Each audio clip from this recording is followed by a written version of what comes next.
Good morning, class family. It's a wonderful Wednesday. Let's look at our message together. Show me that you're a team and a class family. Follow along with your eyes and listen with your ears. Use your finger to point. Ready? Let's start with the date. May 10th, 2023.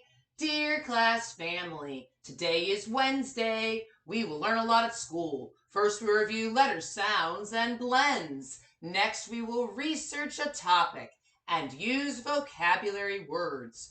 Then we will review our research to write about a topic. Last, we will do literacy centers and continue the VKRP. Love Miss Joyner. All right, let's look back and reread the message. Remember, good readers read things again. It's called rereading. They do this so their brain can understand the words on the page. Use your finger to point. Let's start with the month. I see a capital letter M-A-Y. What does that say? You're right, it does say May. Let's reread the whole date at this time. May 10th, 2023. After the number 10, within the date here, I see a punctuation mark. What is the name of that punctuation mark? Starts on the line and does a little curve. Do you know? It is a comma. If you remember that, great job. As we are continuing to reread, we're going to notice punctuation marks. Remember, good writers use punctuation marks within their writing. You're going to notice them. Let's say them together. Comma, period, exclamation mark, also called an exclamation point, question mark. So good writers use punctuation marks. You're going to see punctuation marks throughout the entire message. Let's go ahead and continue to reread. Dear class family, after the greeting, let's reread the first telling sentence that starts with a capital letter. Today is Wednesday. It is Wednesday, and it's a wonderful Wednesday. Let's look at the next telling sentence. We will learn a lot at school. Oh, that's true, class family. You know we do that every day to be a great collaborator, communicator, and creative and critical thinker. We do this each day by listening, writing, and drawing, asking and answering questions, making connections, and sharing our thinking. Make sure that you speak loudly and clearly for all to hear you. That's what good communicators do. All right, as we are continuing to reread, you're going to see some transitional words. First, next, then, and last. Remember, good writers can sequence their writing with transitional words and phrases, and good readers sequence the events in a story as well. Let's review the transitional words you're going to see in the message for today. Say them with me, kindergartners.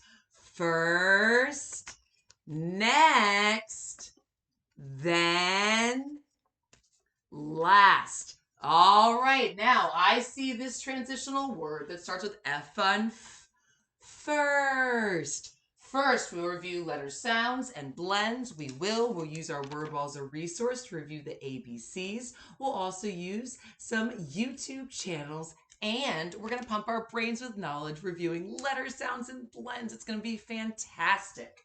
Oh, I see this transitional word that starts with an N. Next. Next, we'll research a topic and use vocabulary words. Okay, so we are going to be using vocabulary words as we're researching and talking about the topic.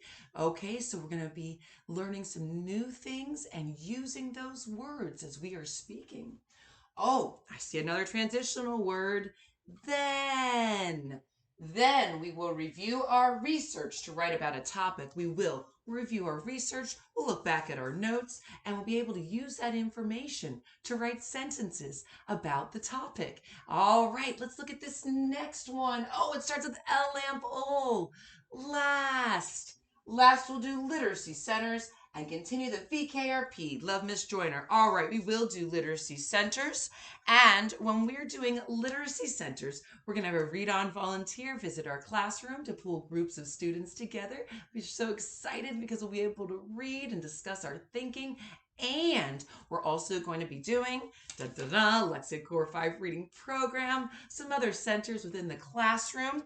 And you know it, dun dun dun, VKRP, Virginia Kindergarten Readiness Program, where every kindergarten teacher, general education kindergarten teacher in the state of Virginia is required to do this for every single student. And guess what, class family? Are excited to share that we are finished with the EMAS portion. That is the math portion of the VKRP with 4 modules. It takes incredibly long to do. Remember, we started it back in April. At the end of April, we started the EMAS. So we've been working with kids all day, pulling for these assessments, and we have put a serious dent in the PAL section, phonological awareness literacy screening. And this round for spring, we decided let's do all the sections. So we have to do 13 sections for some students, almost all the students.